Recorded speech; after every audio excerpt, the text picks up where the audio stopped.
Hi, I'm Carl Azus, explaining events taking place around the world and beyond, as you'll see in a few minutes. Welcome to the show. First up this Wednesday, the Trump administration is planning to impose new tariffs, which are like taxes, on products that the U.S. imports from China. The American government has done this before, this year, and China has retaliated with tariffs of its own on American-made products. So what's different this time around? $200 billion.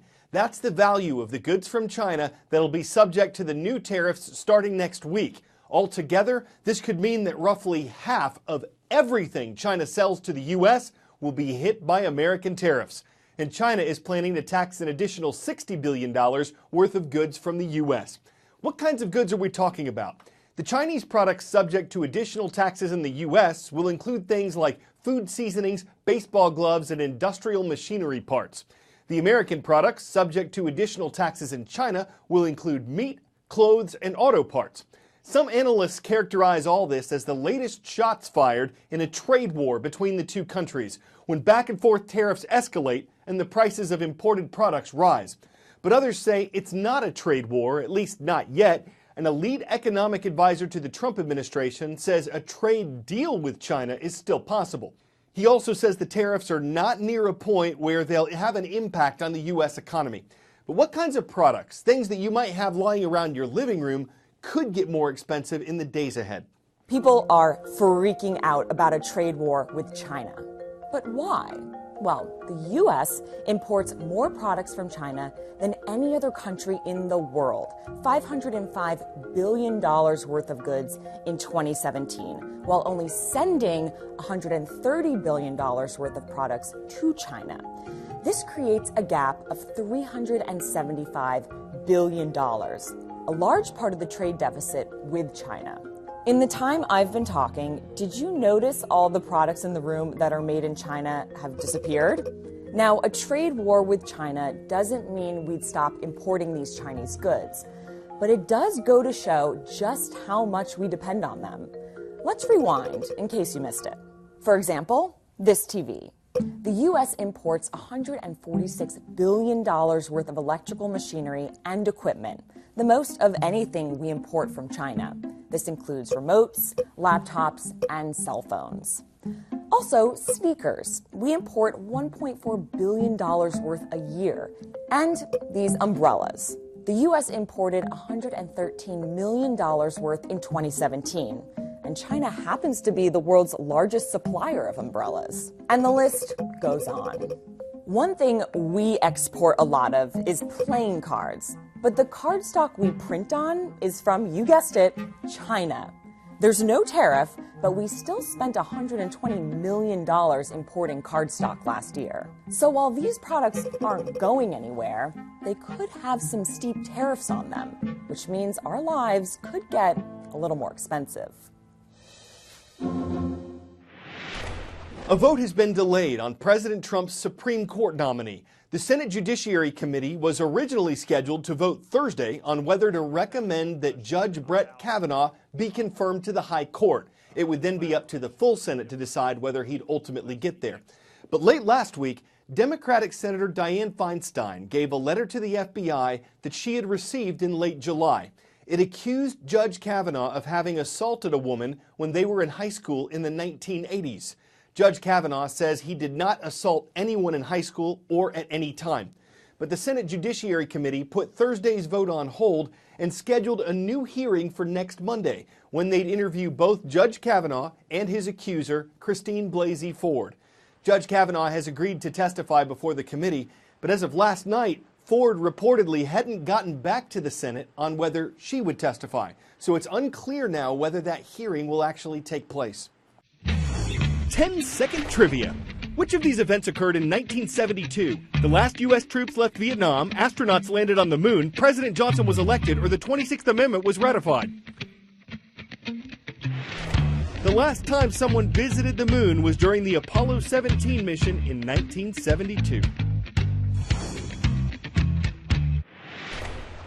Will the next time be in 2023, when the company SpaceX sends a tourist around the moon? That's what they're planning on, but there's still some work to be done. For one thing, the rocket, named Big Falcon, is still being developed. For another, the spaceship that would carry the tourists is still being developed. But the company has named the man who would be the first passenger, a Japanese billionaire who's bought out the entire flight. He's someone who loves the moon, fashion, and art, and that will factor into the people he's personally choosing to take along with him on a slingshot mission around our natural satellite. I choose to go to the moon. Yeah. Yusaku Mizawa announcing his plans to make history as the first tourist to ride around the moon on a SpaceX commercial flight.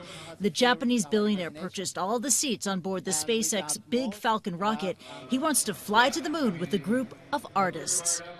At the moment, I have not decided which artists I'd like to invite. But if possible, I'd like to reach out to top artists that represent our planet from various fields. SpaceX CEO Elon Musk says that they are working on a redesign of the Big Falcon rocket to get Mizawa and team to the moon, more than 384,000 kilometers away, about a 5-day trip. It is a big challenge for SpaceX and for the new crop of space tourists. It's dangerous, to be clear. This is dangerous. This is no, walk in the park here. This will require a lot of training. But whenever it's the first flight of something on a new technology, and we're talking about deep space, you have to be a very brave person to do that. This is no small matter. Mizawa has taken big leaps before, but all of those have been with his feet on the ground. The musician-turned-entrepreneur is known for his relaxed management style in usually conservative Japan, and he's made a name for himself as a big-spending art collector. In a promotional video of his planned space trip, Mizawa says he believes art has the power to promote world peace. SpaceX says it is enabling access to space for everyday people. Amazon founder Jeff Bezos and Virgin boss Richard Branson have also entered the space tourism race. When they are ready to fly, a ticket on one of their rockets would set you back some $200,000 to $250,000. That is a little out of reach for most people, unless you're one of the lucky artists with an invite from Mizawa. By the way, if you should hear from me, please say yes and accept my invitation. Please don't say no. Okay. Blastoff for Mizawa and his guests may not happen until around 2023. A trip of a lifetime to make history and inspire art that will be out of this world.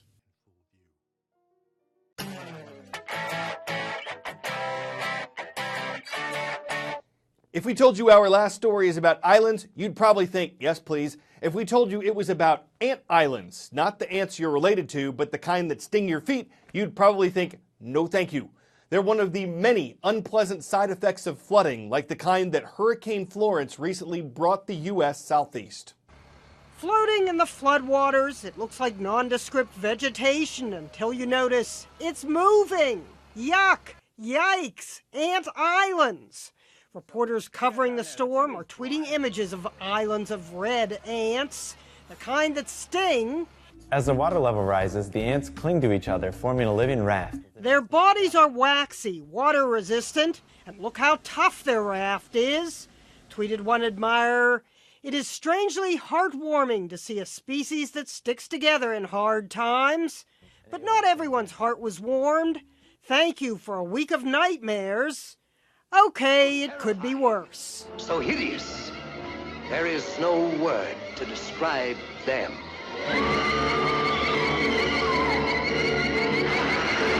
These may be smaller than them, but there are way more of them.